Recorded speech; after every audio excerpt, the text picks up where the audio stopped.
1, 2.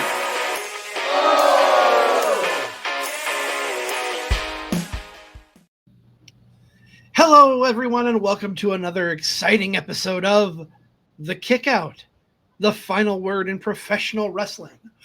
We are part of the For Frequency's Sake podcast network, an extension of Card Subject to Change, powered by Lopez Pizza, built by Durham Remodeling, colored by Ryan Allison Tattoo. And, of course, one quick programming note before we get going. We are live now with the signups for the For Fantasy's Sake Toys for Tots Bowl. Head on over to For Frequency's Sake Facebook page or Twitter page, X page, whatever you want to call it. Sign up. Be sure to tell them that Card Subject to Change sent you so you can be part of our league. Anyway, I'm not alone on this journey. Joining me, as always, is my wonderful tag team partner, one half of the tag team champions of the For Frequency's Sake podcast network, Mr. Never Wrong, Nick Bull. Never Wrong, how you feeling today, my friend? Hey, feeling pretty good. A little warm. It's summertime here in the Midwest, but that's to be expected. Big time. How are you doing today? How are you, CC? Man, I'm doing good. I've been to the pool two or three times for the last few days. Been working out a little bit, getting back in my habit. So, feeling pretty good. Good. Yeah, we had the big 4th of July weekend, just celebrated that. We're halfway there between that and the next weekend. We all know what's going on next weekend in the wrestling world, just about anything. So we thought we'd catch you up here midweek. And since there's a lot of wrestling to discuss next weekend, what do you want to talk about? What do you want to talk about now, CZ? Well, this was brought up when I was visiting the Rejects podcast a week or two ago. And it's something that I wanted to get your thoughts on and wanted to express mine for our listeners and viewers. With us being halfway through his retirement year, who do you think John Cena's final opponent is going to be? And it's a two-part question. Who do you think it's going to be? And if it's not who you think it's going to be, who do you want it to be? Can I ask you a question before I answer that two-part? Absolutely. Is he face or heel? Ooh. I think he turns face before the end of the year, before his last match. So you think he'll be face when he retires? Okay. Man.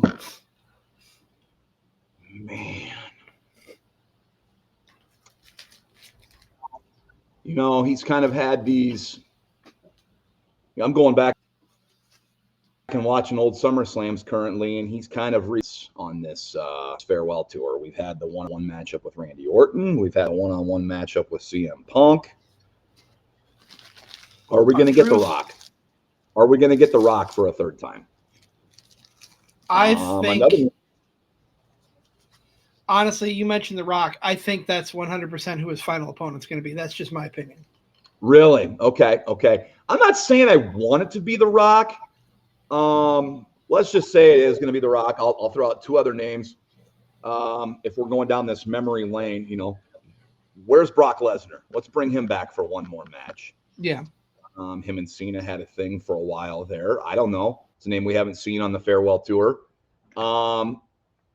If it's an active wrestler, I'd like to see Gunther be the guy who retires him. Hopefully we're going into Saturday night's main event here with Gunther retiring Goldberg. And if he could retire Cena, that'd be great. That'd be cool. That'd be a big bump for whoever it is. I think it's got to be a heel. I hope he's face when he retires. And I think that starts at SummerSlam. I think at SummerSlam, I think we get the turn from Cody by the end of the event. They've already kind of sowed the seeds of Cena turning back to face with this, with the event last weekend in Saudi with Night of Champions, where he hesitated to pull the trigger with the title belt shot. He's going to hesitate to pull the trigger at SummerSlam, and Cody isn't. Cody is going to do whatever it takes to get that belt back, and in turn, I think it's going to turn Cody heel, and then Cena will be back face. So I do think Cena will be face for the end of his run here, as we end, round out 2025 here in a few months. Other than that, I mean, I have this underlying feeling too, it's going to be The Rock. I really do. I don't know who else makes sense at this point. I mean, I can name a name that's not going to happen. Excuse me. In a perfect world, the scenario that I would envision is very much like New Year's Revolution from 06. Obviously, there's not going to be an elimination chamber, no cage going up, but Cena finishes whoever that last opponent is, and out comes somebody with an authoritative figure, whether it's one of the GMs or whether it's Triple H, and says, "Oh, no, your night's not done. You think you know me." In a perfect world, Edge would come out. In a perfect world? Okay. Yeah, I don't know how long his contract. I don't either. That's why I don't think it's realistic. But they had such a storied rivalry. That's the one. What's that? Definitely had their battles. Had their battles. They definitely had their battles, Edge and Cena. They've got their history. They've got their story. They battled several times throughout both of their respective runs. So Edge would be a really good one. That would be really good. What do you guys think? Who do you think out there is going to be John Cena's last opponent? Would you like to see John Cena's last opponent be? And will he be face or heel? Let us know. Hit us up on socials. Like, follow, share, subscribe. This is, of course, the Kick Out, our short form midweek show. Of course, we are originally from the Card Subject to Change. That is our long form show, and that airs on Sundays at 6:30 live. And I know a lot of you all catch it all in the replay, and we appreciate that. CZ, speaking of the Card Subject to Change, what is coming up on this upcoming episode? What isn't coming up on this upcoming episode? I mean, we're all over the map here. So I want to preface this. We will likely be a little later on Sunday because we're going to look at Evolution. Not sure. Nick and I have not mapped out a plan quite yet as far as what this weekend's going to look like, but you have All In. You have Great American Bash. Night of Champions. Or not Night of Champions. Saturday night's main event. Don't know why my mind went to Night of Champions. Forget that. Forget I said that. Evolution.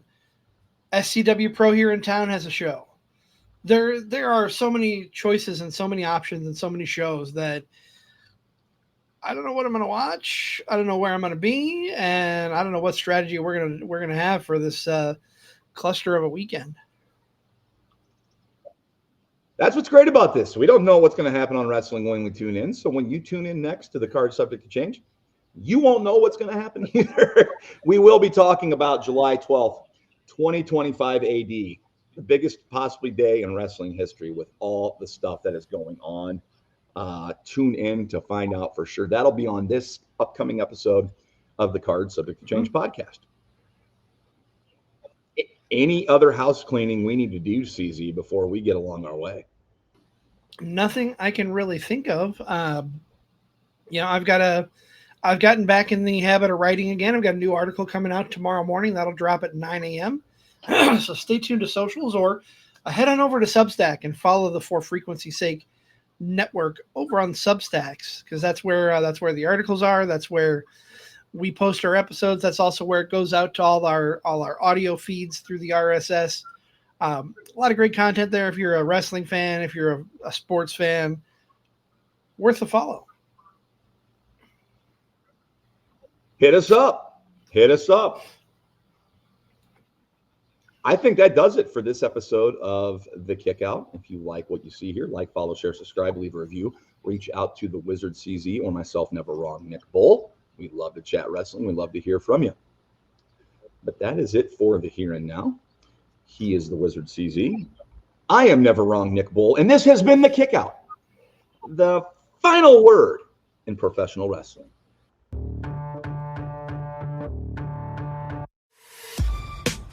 This has been a For Frequency's Sake Podcast Network production.